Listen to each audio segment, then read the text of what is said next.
एक मुलाकात ऐसी शख्सियतों के साथ जिन्होंने दिया है अपने जीवन को एक नया मुकाम। रूबरू कराएंगे ऐसी कुछ हस्तियों के साथ एक खास शख्सियत के साथ मुलाकात जयदेव पटेल के साथ नंबर 1 इंडिया न्यूज पर। नमस्कार व्यूअर्स, मैं जयदेव पटेल और आप देख रहे हैं नंबर 1 इंडिया न्यूज।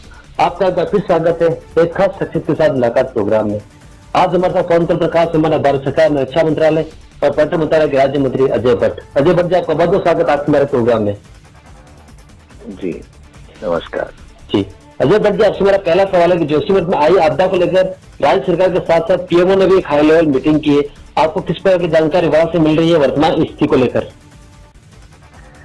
नहीं, मैं जोशीमठ के पूरे दिन में आज दिन भर वहाँ एक एक जगह जाके सभी जगह जो प्रभावित लोग हैं उनसे मिला हूँ, व्यवस्थाएं देखी हैं, आर्मी सेंटर में कैसा हुआ है, क्या हो रहा है, कितनी तैयारियां हैं, इसको देखा है। अधिकारियों के साथ कुछ जो मेन अधिकारी हैं उनके साथ बैठक की है, जनता से मिला हूँ, जो रेस्क्यू कैंप है वहां गया हूँ। कुल मिला के अच्छा तो नहीं हुआ है, दुखी सभी लोग हैं। हम छोटा सा मकान भी बनाते हैं, उसका भी कष्ट होता है अगर कहीं जाना पड़ गया, या फिर किराए का मकान हो तो उसे छोड़ के जाते तो मोहल्ला छोड़ने का भी कष्ट होता है। यहाँ तो लोगों ने खून पसीने से बनाए हैं मकान, और किसी ने जो मकान बनाए हैं आपको पता होगा कि कोई वहां पर मजदूरी करके बनाया है, किसी ने छोटी मोटी दुकान से बनाया है, कोई पेंशन आया तो उसने बनाया।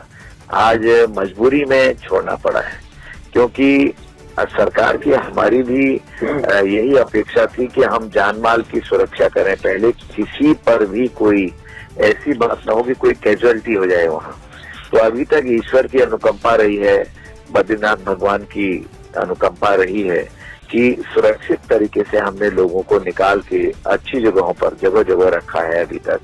और मैं समझता हूँ कि इतनी कड़ाके की ठंड में, जैसा कि वहाँ बर्फ भी सामने के पहाड़ों पर दिखाई दे रही थी, कि वहां पर उनके रहने का, बेडिंग का किस तरह से इंतजामात हैं, और हीटर वगैरह, खान पान, दवाई, डॉक्टर, सारी चीजों की व्यवस्थाएं वहां पर बहुत अच्छी चल रही हैं। और जगह भी चिन्हित की जा रही है, अगर सभी लोगों को वहां से हटा के कहीं रखना पड़ेगा तो जगह चिन्हित हो रही है, गोचर में भी हो रही है, और कई जगह और भी जो मैदान है, कई जगह फ्लैट हैं जो बिल्कुल सुरक्षा की दृष्टि से कोई खतरा नहीं है।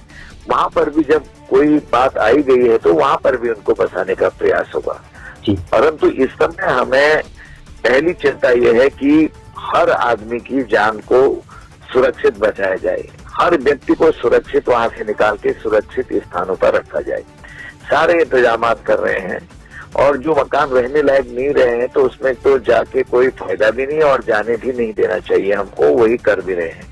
अब कोई लोग अगर जा रहे हैं मकानों पर, उसके साथ भी सुरक्षा के साथ वो इन्फॉर्मेशन दे रहे हैं, तो या तो पुलिस के या एनडीआरएफ के कोई जवान होंगे, स्थानीय लोग होंगे, ताकि अगर कोई खतरा भी आए तो उनको हर प्रकार से प्रोटेक्शन मिल सके। जो जानवर अभी जो गोट कहते हैं उसको स्थानीय भाषा में, जहाँ रहते हैं जानवर नीचे, तो वो फंसे पड़े हैं, उनको घास देना, पानी देना जाना पड़ रहा है। तो उनको भी बाहर निकाल कर जो कैटल शेल्टर बनाने की बात आ रही है, तो जानवरों के लिए जो शेल्टर बनाना चाह रहे हैं वो कल से शायद वहाँ काम चालू हो जाएगा। जगह आज चिन्हित हो गई। हमने कहा इसको और तेजी से काम करिए, क्योंकि लोगों की भावनाएं अपने घर से जुड़ी है, विशेषकर गाय है, भैंस है, बकरी है, जो घर पर लोग रहते हैं, जो जानवर जो हैं, तो उस ओर ध्यान जाता ही जाता है। वो भी एक प्राणी है, उनको बचाना भी नितांत आवश्यक है। सरकार इसके लिए भी व्यवस्था कर रही है। जी अजय भट्ट जी, स्थानीय लोग वहाँ पर बहुत परेशान हो रहे हैं और रो रहे हैं, बिलख रहे हैं, कह रहे हैं कि बहुत मेहनत से उन्होंने अपने आशानों को बनाया था, उनकी भरपाई मुआवजे से की जाएगी या कैसे की जाएगी? बिल्कुल ठीक कह रहे हैं। आज मैं जहाँ जहाँ मिला माताओं बहनों से, मुझे भी बताया कुछ लोग 1 टाइम सेटलमेंट चाहते हैं, जैसे जोशीमठ में हुआ है। उसके लिए सरकार विचार कर रही है, हमारी उत्तराखंड की सरकार। और सबसे बड़ी बात यह है कि माननीय प्रधानमंत्री जी हर मिनट मिनट पर वहाँ की एक किस्म से ये मान के चलिए कि सूचना ले रहे हैं, खबर ले रहे हैं, कैसा हो रहा है, कितना हो रहा है, रेस्क्यू कैसा चल रहा है, लोगों की क्या परेशानियां हैं। किसी भी चीज की कमी नहीं होने दी जाएगी। प्रधानमंत्री जी ये आश्वासन उत्तराखंड को दिया है, वहाँ की सरकार को दिया है और हमारे माननीय मुख्यमंत्री जी से माननीय प्रधानमंत्री जी की लगातार बातें हो रही हैं। एक एक रिपोर्ट ऊपर जा रही है डे बाई डे की। इस विशेषज्ञ जो हैं हमारे, उनके कल भी दिल्ली से गए थे, उनकी बैठक वहाँ हमारी सरकार के साथ हुई है। और एनडीआरएफ है, एसडीआरएफ है, आर्मी बिल्कुल चौकन्नी है। मैं स्वयं वहाँ गया, मैंने आज पूरी ब्रीफिंग ली है। हमारे वहाँ पर जो अन्य हमारी पैरामिलिट्री फोर्सेज के लोग हैं, आईटीबीपी है, उनकी 3 बटालियन अलग अलग जगहों पर रखी है, 1 बटालियन तो वहीं पर है।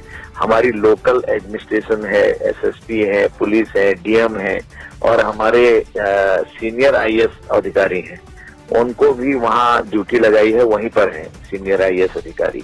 और वहाँ के कमिश्नर हैं, गढ़वाल के कमिश्नर हैं, हर चीजों को देख रहे हैं। इसलिए कहीं से कहीं कोई ऐसी कमी नहीं है। अब जो हो गया है उसको कैसे ठीक करें और कैसे अपने लोगों को सुरक्षित रखें। और कुछ लोगों को हो सकता है कि और भी निकालना पड़ सकता है, उनसे निवेदन करके कि ये जान के लिए खतरा हो सकता है, हम लोगों के लिए खतरा हो सकता है। तो ये भी काम हमारे लोग समझाने का कर रहे हैं, रेस्क्यू कैंप चल रहे हैं, हर चीज की व्यवस्था की है। 4000 रुपए अगर किसी ने कोई दूर किराया ले लिया हो सुरक्षित जगहों पर, तो 4000 रुपए प्रति माह की दर से उनको किराए का भी भुगतान हो रहा है। सरकार बहुत अच्छी व्यवस्थाएं वहां कर रही है, परंतु जो मकान छोड़ने का दुख होता है वो तो एक दुख रहता ही रहता है, वो तो हर किसी को बुरा लगता है। जो हुआ वो इरिपेरेबल क्षति हुई है, नुकसान हुआ है, उसकी भरपाई तो हमको वैसे भावनाओं के रूप में तो वो भी नहीं कर सकेंगे, उसे भूल नहीं पाएंगे कोई भी।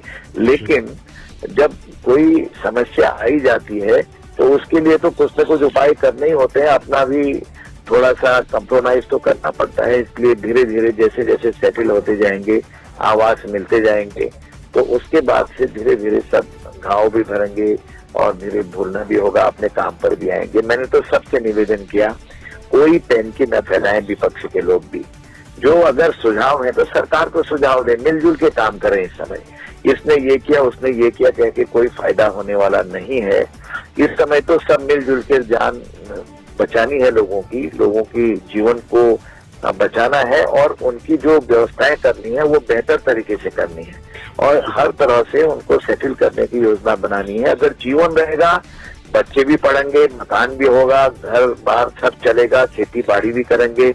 अगर जीवन ही नहीं रहेगा तो क्या होगा, ये मैंने सबको समझाया आज और सबसे निवेदन किया विपक्ष के लोगों से भी। मैं आपके माध्यम से भी पुनः करता हूं कि कोई बात को पॉलिटिकल नजरिए से इस समय देखने का अवसर नहीं है। अगर कोई कमी बेसी है तो बाद में करेंगे, सुझाव है तो उसको देखिए, जाके बताइए यहाँ ये होना है। सरकार के आई ओपनर होता है विपक्ष, तो इसलिए विपक्ष को बिल्कुल सहयोग के साथ चलना चाहिए, ये मेरी निवेदन रहेगी। जी अजय भट्ट जी, आपसे मेरा आखिरी सवाल है। सवाल मेरा यही था, कांग्रेस पार्टी भी कह रही है कि सरकार अगर पहले से जाती शायद ये आपदा इतनी बड़ी नहीं होती। नहीं, उसमें थोड़ी दिक्कत ये है ना, अगर मैं कहूँ कि कांग्रेस जीत जाती, सरकार तो उनकी भी थी, आज से नहीं थी। और माननीय हमारे जो पूर्व मुख्यमंत्री बड़े भाई साहब वहाँ आज थे, उन्होंने तो कई चीजों के शिलान्यास करे हैं। फिर तो केदारनाथ में क्या हुआ, सरकार चेती क्यों नहीं? कितनी बड़ी संख्या में मौतें हुई वहाँ, जिसका आंकड़ा अच्छी तरह से सरकार उस समय जुटा भी नहीं पाई, गलत सलत आंकड़े गिए। मैं तो नेता प्रतिपक्ष के नाते गया उस समय जी। मैं बद्रीनाथ जी के दर्शन में 15 दिन तक जब कोई नहीं गया तो मैं जोशीमठ के मेरे युवा साथी चले और हम पैदल गए, रात के 11:30 बजे पहुंचे। लोगों का बहुत मनोबल बढ़ा, वहाँ कोई पूछ रहा हमको करके। उन्होंने क्या किया, फिर तो एक दूसरे पर कीचड़ उछालते रह जाएंगे। मैं निवेदन करूंगा, ये वक्त नहीं है, पहले हम अपने लोगों को सुरक्षित रख लें, वहाँ जो परेशानी है उनका निराकरण कर लें, लोगों को जिसको जिस चीज की आवश्यकता है उनकी पूर्ति कर लें, तो उसके बाद हम आपस में कर लेंगे। ये तो एक परिवार है हमारा, इसमें पक्ष और विपक्ष थोड़ी है। तो जब चुनाव होता है उस समय देखी जाएगी जो भी होगा। आप कोई सुझाव है तो गवर्नमेंट को दें, सुझाव मान्य